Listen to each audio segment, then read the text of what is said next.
Welcome to the second part of my video on the brook. In the seventh stanza, the brook moves in a spiral manner.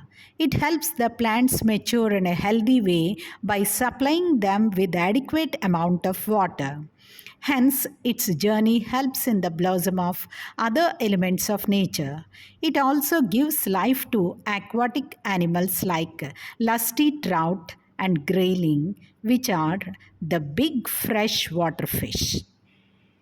In the eighth stanza, the poet describes that along with plants and animals, something else is present in the brook when it's about to join the overflowing or brimming river. Due to the speed with which the brook travels, the water accumulates and turns into foam. This foam is present on the surface of the brook. Even when there are irregularities present in the bottom and the water is broken into small waves, the foam remains on the top of the water.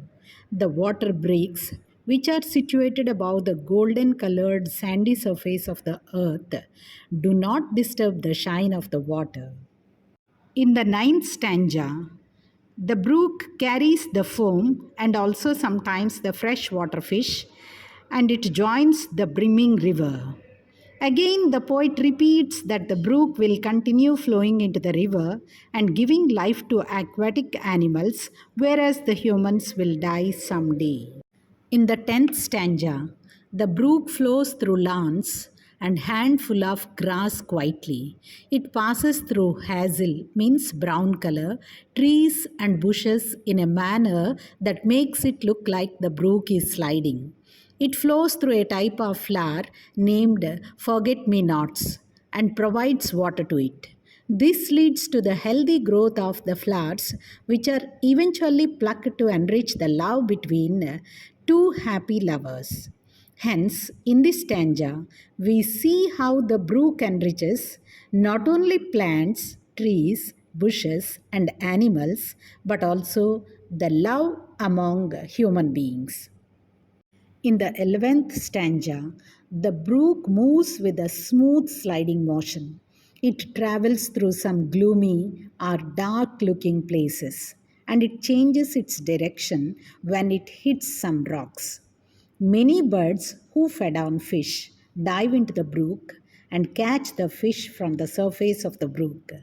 When the sunlight passes through the trees and falls on the brook's surface, a pattern of net is formed on the water. The continuous flow of water in the brook makes the netted sunbeam dance, meaning that the wavering of the brook results in a blurry image of the netted sunlight, which is really hard to capture as it disappears and then appears too quickly. The sunbeam brightens up a part of the depth of the brook, which is the sandy shallows, the part of the base of the brook, which is not too deep and is covered with sand. In the last but one stanza, when it is night time, that is, the brook is flowing under the moon and the infinite number of stars, it sounds like a group of people are talking to one another in a soft voice and low volume. This is the murmuring sound that the brook makes during the night. When the brook enters an uncultivated and uninhabited region, the brook stays at the ridges and the sandy shallow for some time.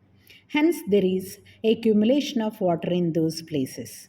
The brook becomes stagnant when it comes in contact with grasses, means pungent leaved plants like cabbage, which grow in it. In the last stanza, the poet says, although the brook is said to be stuck at one place when it gets accumulated in the ridges, sandy shallows, and around grasses, the water eventually starts flowing again in a curved manner. It then joins the brimming river. Due to the whole process of the brook becoming stagnant at one point but immediately starting to flow again is in contrast with the permanent stagnant nature of human beings. The brook is a continuous water body and it does not stop even after encountering several obstacles. Hence, the brook cannot be stopped.